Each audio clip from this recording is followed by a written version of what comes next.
I always thought the end of a marriage would come with something loud, an explosion, a slammed door, a betrayal so obvious it screamed at you. But mine started with something quiet, something so subtle and stupid you'd almost laugh at it if you didn't know what it really meant. It started with distance. Not the physical kind.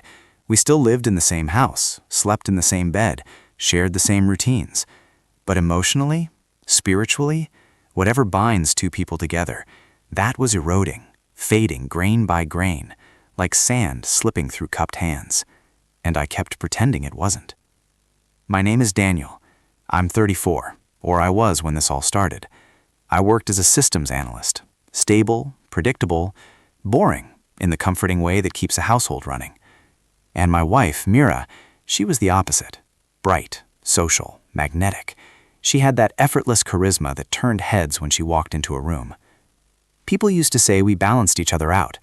I was the quiet to her loud, the foundation to her flames, the calm to her chaos. And for a long time I believed that.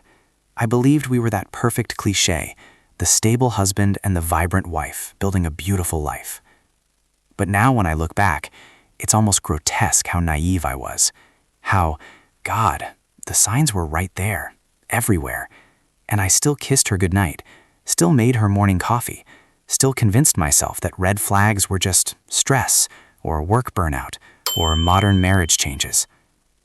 I had grown up in a house where love was something explosive, anger, apologies, emotional swings like weather changes. When I married Mira, I promised myself I'd be better than that. I'd give her patience, warmth, stability. I'd be the safe place I never had. But I didn't realize that sometimes being safe makes you forget to protect yourself. Sometimes love becomes obedience. Sometimes loyalty becomes blindness. For a long time, Mira was my home.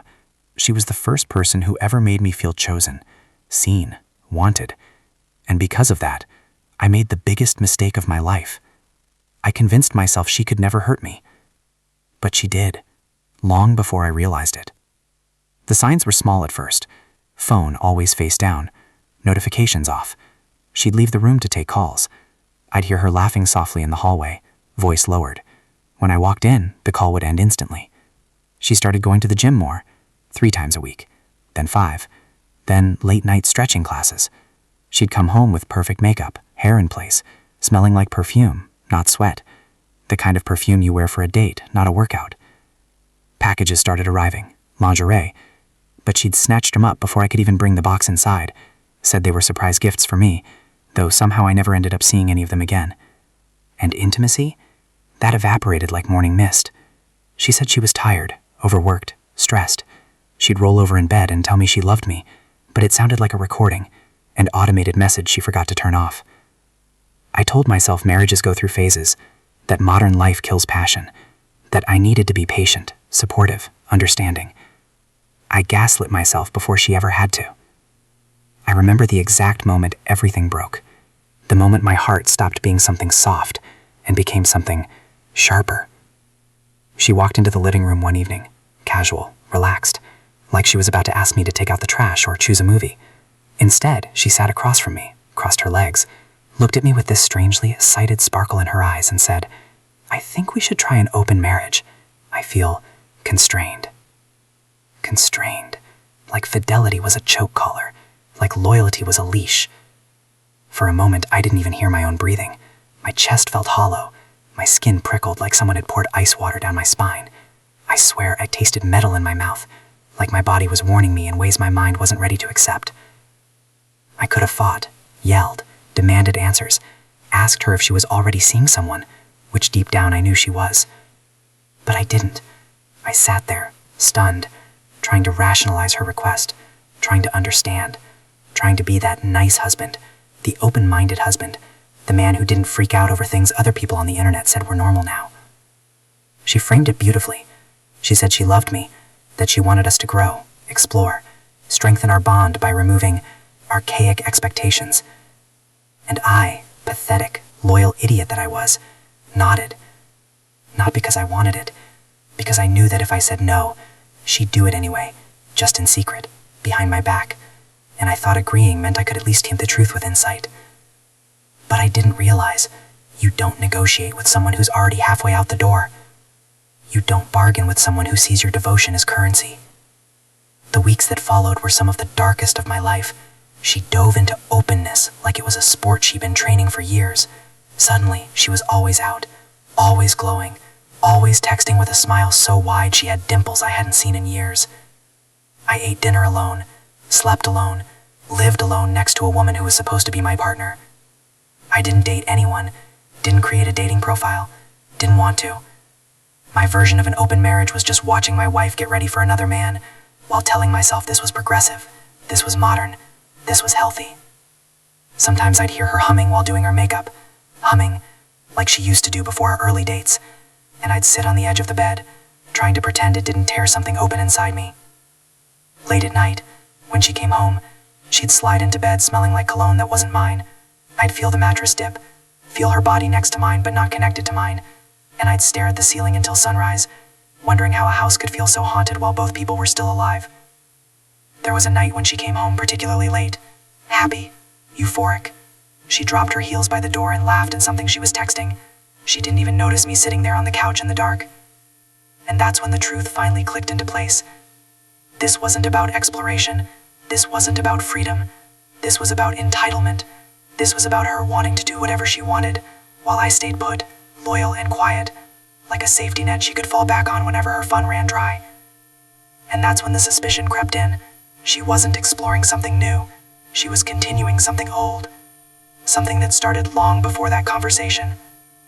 I didn't know it yet, not fully, but the woman I loved, the woman I would have died for, the woman who promised me forever, had already been cheating, long before she ever said the words open marriage. I was living in the ashes of a home I didn't know had already burned down. And the worst part, I still loved her. I still wanted to believe there was something worth saving. I didn't know then that love, in its most toxic form, can be the most powerful poison. But I was about to learn, because the truth wasn't done with me yet, not even close. There's a strange thing that happens when betrayal becomes part of your daily routine. You stop reacting, you stop hurting in sharp ways, and instead feel a constant dull ache, like a bruise beneath the ribs that never really heals. You move through days in a fog, pretending everything is normal, because admitting the truth would shatter you beyond repair. That's where I lived during those weeks, in that fog. But fog can only exist as long as you avoid turning on the lights. My lights came on the day Mira handed me her phone by accident. It was a tiny thing. She was rushing out, grabbing her bag and keys, and she passed me her phone without thinking while she put on her jacket. It buzzed in my hand, once, twice, 3 times. Rabid notifications from a name I didn't recognize. I didn't open anything. I didn't scroll. I didn't snoop. I didn't have to. The preview was enough. Last night was insane. Same time tomorrow. You taste unreal. There it was. A truth so plain it didn't even bother hiding. And even then, the pathetic part of me still whispered excuses. Maybe it was a joke. Maybe it was an inside reference. Maybe it was... But no. That's the thing about intuition. It doesn't need evidence to be right. It already knows. She snatched her phone back a second later, too casually, too carefully. She didn't notice the look on my face, or pretended not to. That night, I waited until she fell asleep, soft breathing, face turned away from me, absolutely peaceful. And I stared at the back of her head and wondered how someone could sigh so easily next to the person they once swore eternity to. The next morning, I started digging. I didn't hack anything, didn't break into accounts, didn't invade privacy beyond what any normal husband would have been able to check. But even the surface-level clues were damning. Receipts in her email, hotel check-ins, gym charges that didn't match her hours, calendars with meetings that I knew weren't meetings. One receipt stood out, a hotel about 30 minutes away, booked months before she ever brought up the open marriage. That was the moment the truth stopped knocking politely and kicked the door down. She didn't want an open marriage. She wanted a mask for the cheating she was already doing. I remember sitting at my desk, staring at the printed receipts, and feeling something inside me finally crack. Not loudly, not violently, but in a quiet way, like a thin sheet of ice giving way under too much weight. It wasn't anger. Not yet. It was grief. Grief for the man I had been. Grief for the marriage I thought I had. Grief for the love I had poured into someone who saw it as disposable. But grief doesn't last long when betrayal keeps feeding it.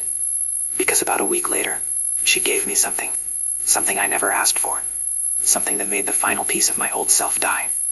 I remember the day vividly. She walked into the kitchen looking uneasy. Not guilty. Uneasy. There's a difference.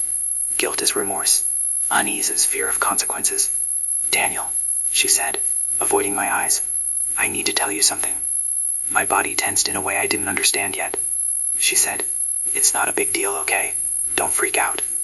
Nothing good in history has ever followed that sentence. Then she told me she had tested positive for an STD. Not life-threatening, not catastrophic, but undeniable and contagious. She said it happened because these things happen when people explore. She said it like she dropped a plate and asked me to help clean the pieces. I remember going completely numb, hearing my pulse in my ears, feeling my vision narrow like the walls were closing in. And then she did something I will never forget. Because Mira wasn't just a liar. She was an actress, an expert curator of her image.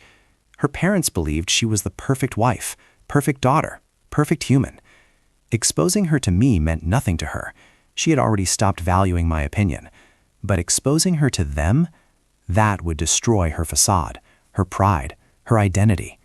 So I made a plan. It started with contacting a lawyer, quietly. I asked what someone in my position could do, what my rights were, what evidence mattered.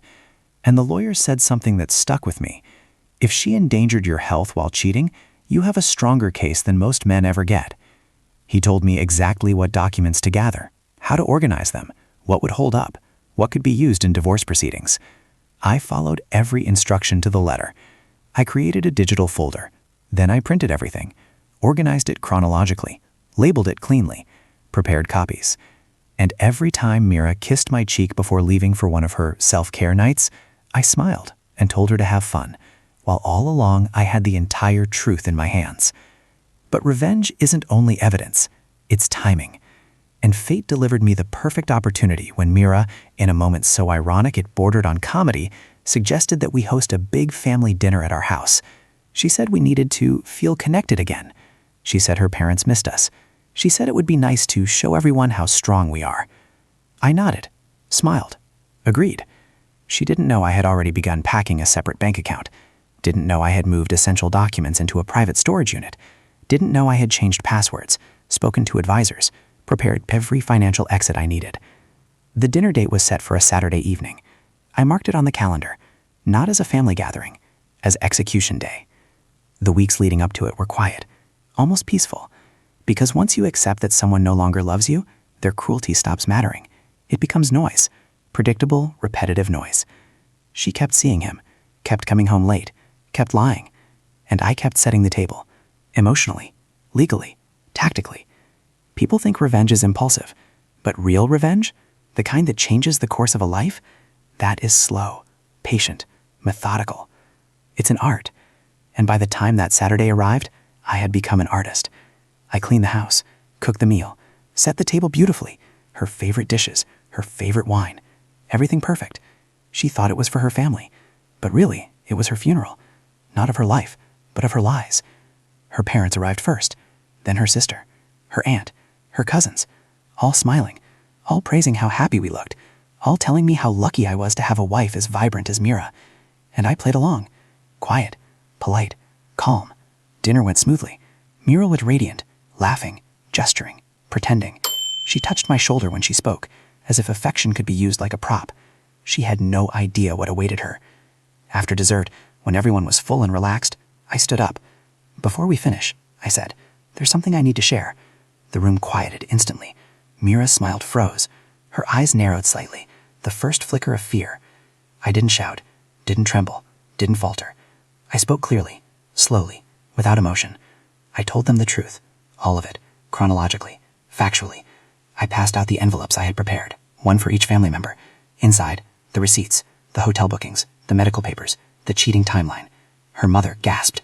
Her sister covered her mouth. Her father's face twisted in disgust. Mira broke, instantly, desperately. She tried to interrupt, tried to deny, tried to blame me. But the evidence was undeniable. And when I revealed the final piece, the STD she brought home to me, the room exploded in horror. Her parents stood up. Her aunt cursed. Her sister cried. And Mira, she crumbled.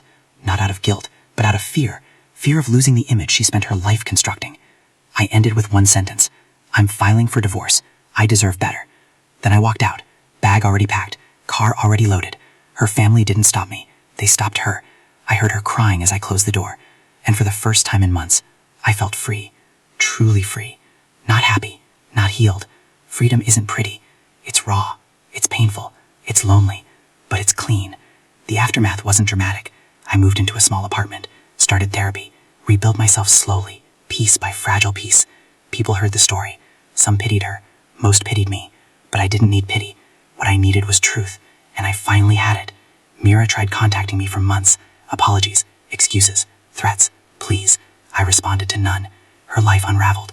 Lucas disappeared. Her reputation collapsed. Her family kept their distance. She became the villain in her own story.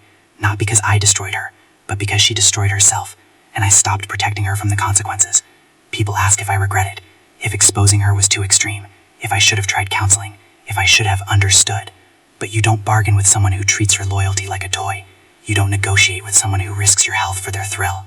You don't save someone who doesn't care if they drown you while swimming towards someone else. What I did wasn't revenge. It was truth, delivered where it mattered most, in the one place she never expected to be seen as she truly was. Some nights I lie in bed and replay that dinner, not with satisfaction, not with glee, just with clarity, because closure isn't a moment, it's a realization, a shift inside yourself, and mine was simple. I loved a woman who only loved herself. I stayed loyal to someone who exploited that loyalty. I gave my heart to someone who used it as collateral for her impulses, but in the end, I survived her, and she has to live with herself. That is the real victory, not the dinner, not the confrontation, not the documents. The victory is this. I walked away clean. She stayed behind with the ruin she created. And for the first time in my life, I am no longer a quiet man. I am a man who learned that sometimes the darkest thing you can do is tell the truth.